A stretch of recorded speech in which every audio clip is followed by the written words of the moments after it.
Hello folks, and let's take a look at this related shape, the olive dark green exterior, Engine Star Explorer trailer. We will go through the interior and then the exterior. Today is a sunny day here, and so you see everything is equipped. The white ceiling design in the middle, the table can be liftable, and a mattress, the unique teak floor, and the air conditioner on camper restroom here. So as mentioned, the unique teak floor. Everything is checked and cleaned. This white control panel board. So you see, and I see this customer doesn't have a water plumbing system. The propane water heater in default. So you can tell from control panel here. So everything is managed here, like the water pump, the Plato version diesel heater, this one, and 3000 watt inverter.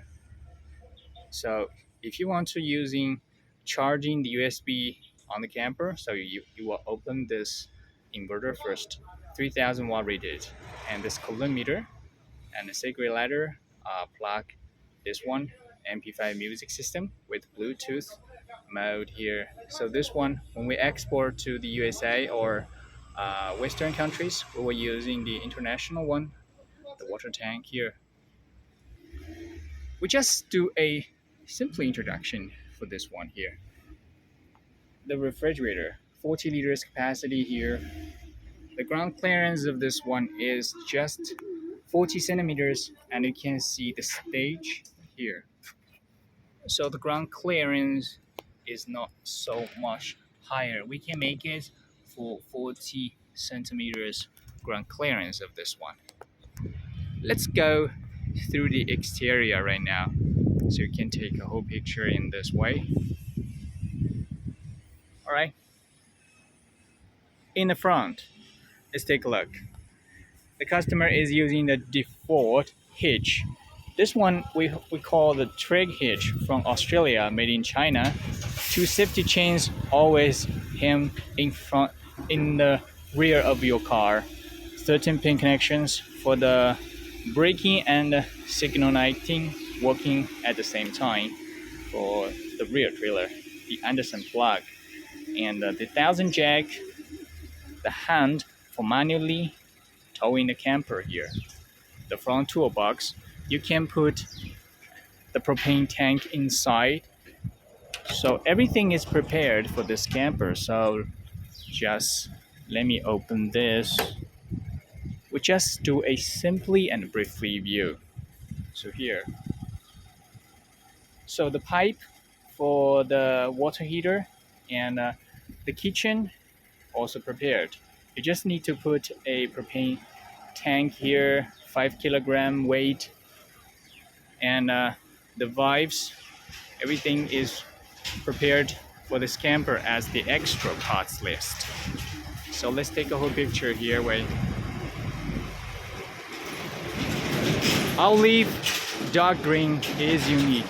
So we left this for external shower here, for the external shower. This one we call the off-road trailer. Let's take a look at the off-road independent suspension system here this way. And we are using single absorber for this one. The heavy-duty coil spring independent suspension, and this chassis. And you see this, the heavy-duty, the steel. This one, the aluminum ring. Off-roading available. Let's take out the rugged rear. The rear luggage with a cover and a full-size spare tire here. So let's take a look at the chassis in the rear angle here. You can take a very clear picture of the water tank here. We have 140 liters freshwater tank underneath the trailer chassis. All right. And here, the license plate, air conditioner fan is here. All right, let's take a look at this view here. So I uploaded another video before for this one, in the assembly line. Now, right now, we are in our front office here. So this is our default OEM, 3 meter by 3 meter, high density nanomaterial. It is waterproof. All right, and this is the door latches. So when it's windy days, it will lock the door in case it move and broken. All right. So the interior, the flat top, and let's take a look at the solar panel. 450 watt rated for the solar panel on top, and also you can store some stuffs here inside for the door area. So this is the briefly introduction of this olive dark green off-road trailer. Any questions, please let me know. Thank you for watching. All right.